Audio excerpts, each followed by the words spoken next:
దేవుని నామానికి మహిమ కలుగును గాక. ప్రియ దేవుని బిడ్డలారా, ప్రతి ఉదయకాలం ఈ దినం దేవుని వాగ్దానం చూస్తున్నా ప్రియాతి దేవుని బిడ్డలందరూ ప్రత్యేకమైన హృదయపూర్వకమైన వందనాలు. దేవుని బిడ్డలారా, మీ అందరూ బాగున్నారా?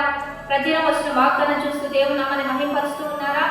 ఈ దినం దేవుడు మనకి ఏ వాక్కు నుంచి బలపరుస్తున్నాడు చూద్దాం. పరిశుద్ధ లేఖన గ్రంథంలో నుంచి ఆయన తన ప్రజల పాపముల నుండి ఆయనే రక్షించును కనుక ఆయనకి యేసు అని పేరు పెట్టబడను. కాబట్టి దేవుని బిడ్డలారా, ఆయన తన ప్రజల పాపం నుండి ఆయనే రక్షించును కనుక ఆయనకి యేసు అని పేరు పెట్టబడను కనుక ఈరోజు దేవుని బిడ్డలారా, పాపములు చేసి అతిక్రమములు చేసి వ్యతిరేకతలు చేసి కృంగిపోతూ ఉన్నారా? నలిగిపోతూ ఉన్నారా? ఎంత చేయకూడదు అనుకున్నా పదే పదే ఆ పాపంలో పడిపోతూ ఉన్నారా? రక్షించబడాలని, దేవుని యొద్దకు రావాలని, విశ్వసించాలని, అందరితో కలిసి రక్షణ ఆనందంలో పరలోక ఆనందంలో ఉండాలని ఆశపడుతూ ఉన్నారా? కానీ తెలియని రీతిగా పాపములు చేస్తూ అతిక్రమములు చేస్తూ దేవునికి దూరమైపోతున్నారా? మీకు మంచి శుభవార్త ఏంటంటే ఆయన తన ప్రజల పాపముల నుంచి రక్షించుటకు, ఆయనే రక్షించుటకు మన కొరకు వచ్చాడు కనుక ఆయనకి యేసు అని పేరు పెట్టబడింది. కాబట్టి యేసు అనే మాటకు అర్థము రక్షకుడు, రక్షించేవాడు. మీరు ఏ పాపంలో ఉన్నా, ఏ శాపంలో ఉన్నా, ఏ వ్యతిరేకతలో ఉన్నా మిమ్మల్ని రక్షించడానికి యేసుక్రీస్తు ప్రభు ఈ లోకానికి వచ్చాడు. కాబట్టి ఎలా ప్రార్థించాలి, ఏమని అడగాలి, ఏమని ప్రార్థిస్తే దేవుడు వింటాడు, ప్రార్థించే ఆ హోప్ మీకు లేకపోయినా యేసు అనే పదం మీరు పలుకుతూ ఉండండి. ఆ పదంలోనే రక్షకుడు అనే అర్థం ఉంది కనుక ఆయన రక్షించడానికి మీ వద్దకు వస్తాడు.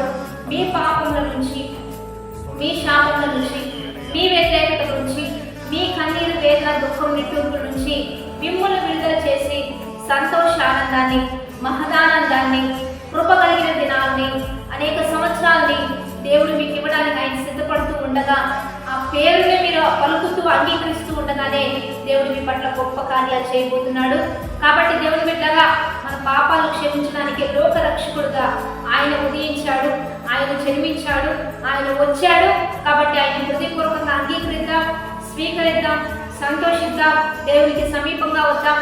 మనం ఎలాంటి వారు అయినా మనకుండవలసిన స్థానంలో ఆయన పెట్టాడు. ఆయన వచ్చిందే మనల్ని రక్షించడానికి. మన దోషములన్నీ, మనం దోషిగా ఉన్నప్పుడు మన దోషములన్నీ ఆయన మీద వేసుకున్నాడు. మన తప్పిదాల్లో ఉంటూ ఉండగా మనం నిలదీయడానికి రాలేదు, కానీ నిలవబెట్టడానికి వచ్చాడు.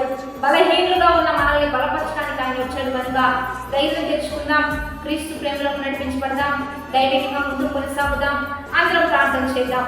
పరిశుద్ధ మహోన్నత గొప్ప దేవ, ఈ దినం మీరు మాకు ఇచ్చిన బలమైన వాక్ వచనాలు బట్టి నీకు మహిమ. ఎంతమంది బిడ్డలు ఈ వాగ్దానం చూస్తున్నారో ఈ వాక్ వచనాలన్నీ బిడ్డల పట్ల రూఢీపరిచయ్యా. నిన్ను ఎంతైతే అంగీకరిస్తున్నారో, నీ నామాన్ని ఎంతమంది అయితే పలుకుతూ ఉన్నారో వారిని అన్ని రీతిలుగా మీరు రక్షించండి, అన్ని రీతిలుగా ఆశీర్వదించండి, అన్ని రీతిలుగా భద్రం చేయండి, కృప చూపించి లేవనెత్తయ్యా.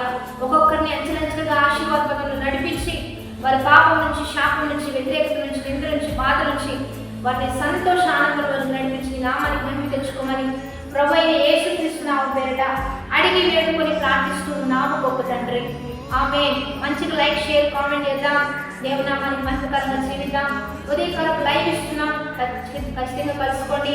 మనందరం కలిసి దేవుని నామాన్ని మహిమపరుద్దాం. ఆమేన్.